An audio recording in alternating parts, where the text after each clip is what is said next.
SG Consultancy Services. Study MBBS in Russia, Philippines, Uzbekistan.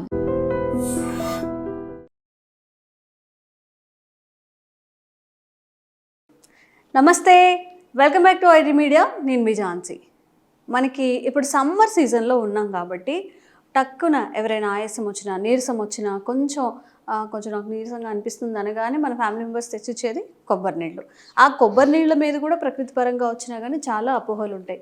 ఎక్కువగా తీసుకుంటే ఏదో పొటాషియం లెవెల్స్ పడిపోతాయని, లేకపోతే వేరే సీజన్లో తీసుకోకూడదు, వర్షాకాలంలో తాగకూడదు, చలికాలం తాగకూడదు, ఇవన్నీ చెప్తూ ఉంటారు. చాలామందికి డౌట్ ఏంటంటే కొబ్బరి తినొచ్చా, తినకూడదా, రెండు కలిపి తినొచ్చా, తినకూడదా? మీ సందేహాలన్నిటికీ ఒక మంచి సొల్యూషన్ అయితే ఈరోజు చెప్పబోతున్నాము. ప్రస్తుతం అంతా ఉన్నారు ఆయుర్వేద వైద్యంలో 35 ఏళ్ల అనుభవం ఉన్న చిట్టుబుట్ల మధుసూదన్ శర్మ గారితో మనం ఉన్నాము. ఈరోజు కొబ్బరి నీళ్ళు వర్సెస్ కొబ్బరి తినచ్చా, తినకూడదా, ఈ విషయాలు తెలుసుకుందాం. నమస్తే సార్. నమస్తే సార్, ఇన్ఫర్మేషన్ ఎక్కువైపోవడం వల్ల కానివ్వండి, లేకపోతే ఒక రాంగ్ కంటెంట్ చెప్పే వాళ్ళ వల్ల కానివ్వండి, అన్నిటికీ డౌట్స్ వస్తూ ఉంటాయి అన్నమాట. జనరల్గా బయటకు వెళ్ళి ఒక ఫాస్ట్ ఫుడ్, ఒక మంచూరియా చేయండి, ఫ్రైడ్ రైస్ చేయండి అని ఈజీగా చేసి తెచ్చుకొని తినేస్తుంటారు. ఏదైనా ఆరోగ్యంగా తినమంటే ఇది ఇలా తినొచ్చా, ఇక్కడ తినొచ్చా, ఈ టైంలో తినొచ్చా, ఎంత తినాలి, ఈ టైంలో ఎంతవరకు స్కిప్ చేయాలని అడుగుతూ ఉంటారు. కొబ్బరి నీళ్ళని వర్షాకాలంలో తాగకూడదా, ఓన్లీ సమ్మర్లో మాత్రమే తాగాల? కొబ్బరి నీళ్ళు ఎక్కువగా తీసుకోవడం వల్ల ఏమైనా బాడీకి హాని జరిగే అవకాశాలు ఉంటాయా? సో ఏ కాలమైనా తాగొచ్చమ్మా, ఇది మాత్రం అపోహే. సో సంవత్సరం అంతా మనకు కొబ్బరి నీళ్ళు దొరుకుతాయి. సమ్మర్, వింటర్, వర్షాకాలం ఎప్పుడైనా తాగొచ్చమ్మా. అపోహమా, చాలా మంది తెలియదు. కొంతమందికి జలుబు చేస్తుందని, కొంతమందికి పడదని చెప్పేసి, కొంతమందికి ఏదో ఒక మోషన్స్ అయిపోతాయని చెప్పేసి రకరకాల అపోహలు ఉన్నాయి. ఈ అపోహలో వాస్తవాలు అయితే లేవమ్మా. సంవత్సరం అంతా కొబ్బరి నీళ్ళు తాగదగినటువంటి దివ్యమైనటువంటి భగవంతుడు ఇచ్చినటువంటి అమృతంతో సమానటువంటి క్షీరం ఇది నీళ్ళమ్మా. సో కానీ కొబ్బరి నీళ్ళు మాత్రము హార్ట్ పేషెంట్స్ కానీ, తర్వాత ఈ కిడ్నీ పేషెంట్స్ కానీ, ఇట్లాంటి వాళ్ళు మాత్రము కొద్ది ప్రమాణం వరకు వైద్యుల సలహా మేరకు వాడుకోవచ్చు, కానీ విపరీతంగా ఎక్కువ మాత్రం వాడుకోకూడదు. హార్ట్ పేషెంట్స్, కిడ్నీ పేషెంట్స్ ఉన్నప్పుడు ఎందుకంటే పొటాషియం ఎక్కువ ఉంటుంది కాబట్టి వాళ్ళు మాత్రం కొంచెం ఏదైనా ఎక్కువ తీసుకోవాలంటే కొద్ది గొప్ప రోజు 100 ml, 50 ml, 100 ml మితంగా తీసుకుంటే 99% ప్రాబ్లం ఉండదమ్మా. సో ఎక్కువ తీసుకోవాలంటే మాత్రం, రెగ్యులర్గా ఎక్కువ తీసుకోవాలంటే మాత్రం అటువంటి విషయాలు వైద్యుల సలహా తీసుకోవడం మంచిదమ్మా. కొబ్బరి నీళ్ళు తాగడం వల్ల ఓన్లీ వేడి తగ్గుతుంది అనేది మాత్రమే, అదొక్కటే తెలుసు అందరికీ. ఇంకెలాంటి బెనిఫిట్స్ ఉంటాయి సార్ కొబ్బరి నీళ్ళ వల్ల? చాలా మంచి ప్రశ్న. చాలా మంది తెలిసిన విషయం అదేమ్మా. అందుకోసమే ప్రతి ఒక్కరు వేసవికాలం వచ్చిందంటే మైండ్లో మెదులుతుంటుంది అనమాట టెంకాయ కొబ్బరి. సో దారిలో పోయినప్పుడు కూడా అప్పుడే స్పెసిఫిక్గా చూస్తుంటారు కొబ్బరి వైపు, కొబ్బరికాయల వైపు, లేకపోతే పట్టించుకోరు. సో హ్యూమన్ టెండెన్సీ, నేచర్ అది. మిగతా అంతా బిర్యానీస్, ఫాస్ట్ ఫుడ్స్ మీదనే పోతుంది తప్ప వేసవికాలం అనేసరికి ఎక్కడైనా ఇట్లాంటి కనిపిస్తే కొంచెం చెరుకు రసం కానీ, కొబ్బరి నీళ్ళు కానీ, పళ్ళ రసాలు జ్యూస్ జరుగుతుంటుందమ్మా. సో యాక్చువల్గా ఏమంటే ఈ కొబ్బరి నీళ్ళు చెప్పాను కదమ్మా, అన్నిటికీ ఏ కాలమైనా వాడుకోవచ్చు. చాలా మంది కూల్ చేస్తుంటారు, అది వాస్తవం. కూల్ కూడా ఎందుకు చేస్తుంటామా, మన బాడీలో వాతావరణ ప్రభావం చేత కానీ, తీసుకున్నటువంటి ఆహార ప్రభావం చేత కానీ, మానసిక ఒత్తిడి ప్రభావం చేత కానీ, ఏ కారణం చేత అయినా దేహంలో ఆమ్లత్వం పెరిగి ఉంటుందమ్మా చాలా మందిలో. యాసిడ్ నేచర్ పెరిగిపోతుంది. సో కొబ్బరి నీళ్ళు తాగడం వల్ల ఏమైందంటే, కొబ్బరి నీళ్ళ క్షారగుణం ఉన్నటువంటి ద్రవ్యం అమ్మా. సో ఎప్పుడైతే ఆమ్లత్వం బాడీలో పెరిగిపోయిందో, ఆమ్లత్వ ప్రభావం చేత చాలా మంది లక్షణాలు కూడా కలుగుతాయి. నిద్ర లేకపోవడము, తల బరువుగా ఉండడము, తల మంటగా ఉండడము, అదేవిధంగా మూత్రం మంటగా ఉండడము, తర్వాత మల విసర్జన సమయంలో మంట ఉండడము, అధికంగా దాహం వేస్తూ ఉండడము, నాలుగు మీద పొక్కులు వస్తుండడము, కాళ్ళు చేతులు మంటలు ఉండడము, ఇవన్నీ వడదెబ్బ వచ్చేటువంటి టెండెన్సీ ఉండడము. ఇవన్నీ ఎందుకంటే దేహంలో, బాడీలో ఆమ్లత్వం ఎక్కువ ఉన్నప్పుడు ఈ లక్షణాలు వస్తుంటాయి. ఆమ్లత్వాన్ని తటస్థీకరించి క్షారత్వాన్ని పెంచేటువంటి గుణం కొబ్బరి నీళ్ళకు ఉందమ్మా. అది సైంటిఫిక్గా మనం చెప్పుకోవచ్చు. pH అంటారు అనమాట. pHను పెంచేటువంటి గుణము ఈ కొబ్బరి నీళ్ళకు ఉంది. సో క్షారగుణ ప్రధానం.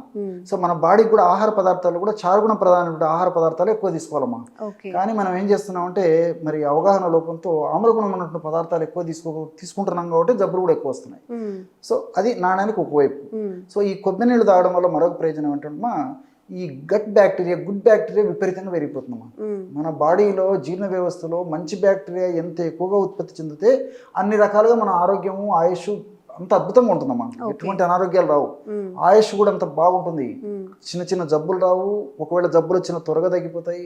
పెద్ద పెద్ద జబ్బులు రావు, జబ్బులు వచ్చినా కానీ మనిషిని ప్రమాదభరితంగా లేకుండా చేసేటువంటి శక్తి కూడా ఈ గట్ బ్యాక్టీరియాకు ఉందమ్మా.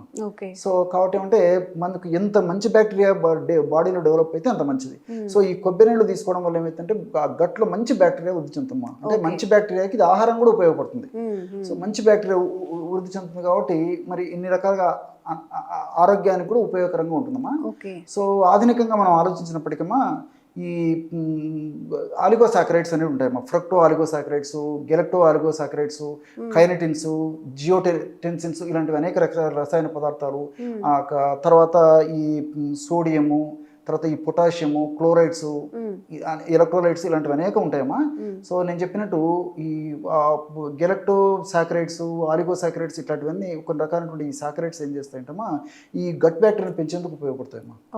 సో మెయిన్ అది దీని రీజన్. సో గట్ బ్యాక్టీరియా ఇంతమంది చెప్పినట్టు గట్ బ్యాక్టీరియా ఎంత మంచి బ్యాక్టీరియా పెరుగుతుంటే మన దేహానికి ఉపయోగపడుతుంది, అది మంచిది.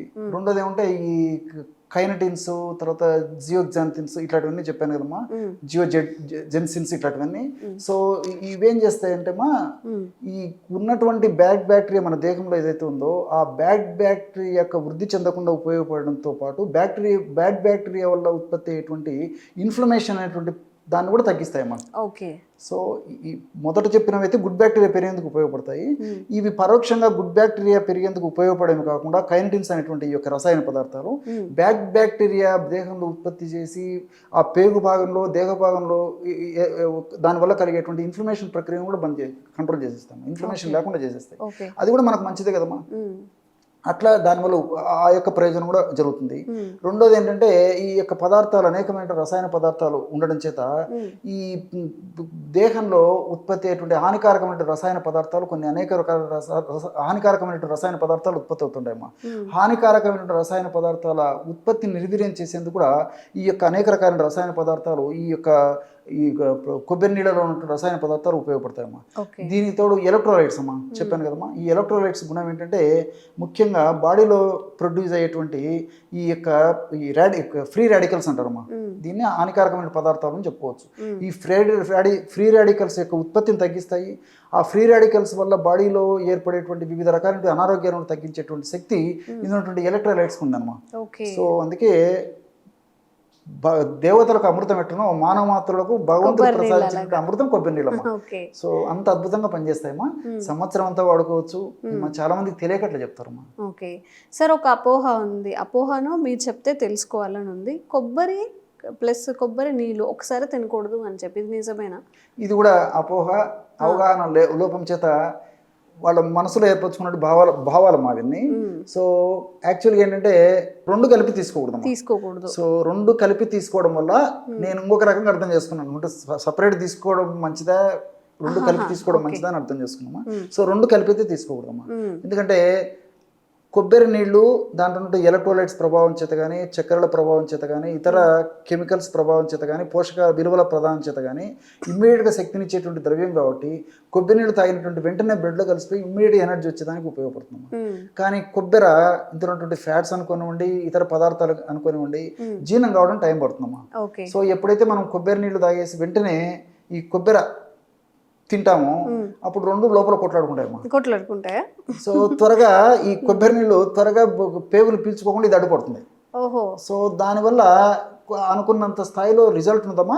కాబట్టి జీర్ణశక్తి తగ్గిపోవడము, తర్వాత కొంచెం కొంతమందిలో ఏదైనా మోషన్ సరిగ్గా కాకపోవడం కొంతమందిలో జరుగుతుంటుంది. సమ్ టైమ్స్ అదే అంటారు కొంతమంది, కొబ్బరి తింటే అరగలేదు నాకు అని చెప్తూ ఉంటారు. మేబీ ఈ ఇష్యూ వల్ల అయి ఉండొచ్చు. అంతేనమ్మా. సో ఫైబర్ అవి ఉన్నప్పుడు మరి ఇట్లా తీసుకున్నప్పుడు ఇది ద్రవ పదార్థం అయిపోయింది, అది ఘన పదార్థం అయిపోయింది. అందులో రెండో ఒకటిసారి వాడేసరికి కాబట్టి కొబ్బరి నీళ్ళు తాగిన తర్వాత ఒక 10 నిమిషాలు 15 నిమిషాలు ఆగిన తర్వాత తింటే మంచిదమ్మా. ఆరోగ్యానికి బాగా పోషకాలన్నీ ఉపయోగపడతాయి. ఓకే సార్, నేను హీరోయిన్ నేమ్ చెప్పను కానీ తను డైటీషియన్ చేసిన ఒక రెసిపీ, ఈ కొబ్బరి నీళ్ళు కొబ్బరితో అందరు ఫాలో అయిపోయారు అనమాట. లైక్ ఈ కొబ్బరి ప్లస్ కొబ్బరి పాలు తీసుకొని కొబ్బరి వాటర్ వేసేసి మొత్తం మిక్సీ చేసేసి ఒక చిన్న ఇలాచీ వేసి దాన్ని ఒక డ్రింక్గా తీసుకోవడం అనేది, ఇది కరెక్టేనా? తీసుకోవచ్చా మనం? లిక్విడ్ ఫామ్లో తీసుకోవచ్చమ్మా. అంటే రెండు లిక్విడ్ ఫామ్లో ఉన్నప్పుడు సేఫ్ సైడ్ ఉంటాము. కొబ్బరి ప్లస్ వాటర్ విడివిడిగా ఉన్నప్పుడు ఆ రెండు తీసుకున్నప్పుడు డైజెషన్ ఇష్యూస్ వస్తాయి, అంతే కదా? ఇక్కడ మీరు అడిగేసరికి నాకు మరొక ఇది వస్తుందమ్మా, మైండ్లో ఒకటి మెదులుతుందమ్మా.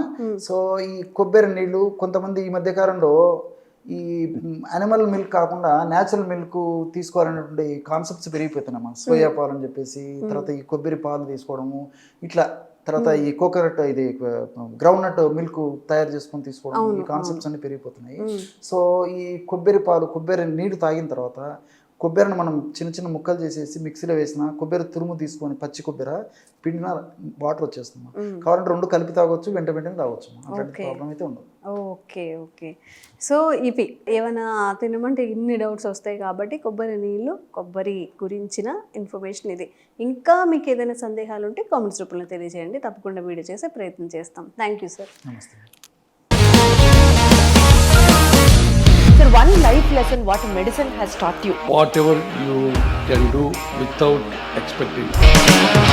బట్ ఐ రియలీ బిలీవ్ మన పాజిటివ్ యాటిట్యూడ్ ఉంటేనే మనం ఏదైనా సాధించగలం. గట్ని మనం కరెక్ట్గా డీల్ చేసినట్లయితే అది మనకి పాజిటివ్ హార్మోన్స్ని రిలీజ్ చేస్తుంది. షుగర్ వచ్చిన వాళ్ళ పరిస్థితి ఏంటి? పొట్ట దగ్గర పెరిగితే దాన్ని ఆండ్రాయిడ్ అంటారు, ఆండ్రాయిడ్ ఫోన్ కదా. అసలు థాట్స్ ఎందుకు వస్తాయి? బ్రెయిన్ డెడ్ అంటే దానికి ప్రపంచం అంతా కూడా కొన్ని నిర్దిష్టమైనటువంటి లక్షణాలు ఉన్నాయి. మానసికంగా ధైర్యంగా ఉంటే క్యాన్సర్ జయించవచ్చు. You are a doctor for a cause sir, అంతే. వాళ్ళకి వచ్చిన ఆదాయం కాకుండా ఫ్రీ సర్వీస్ ఎంతమందికో చేస్తుంది.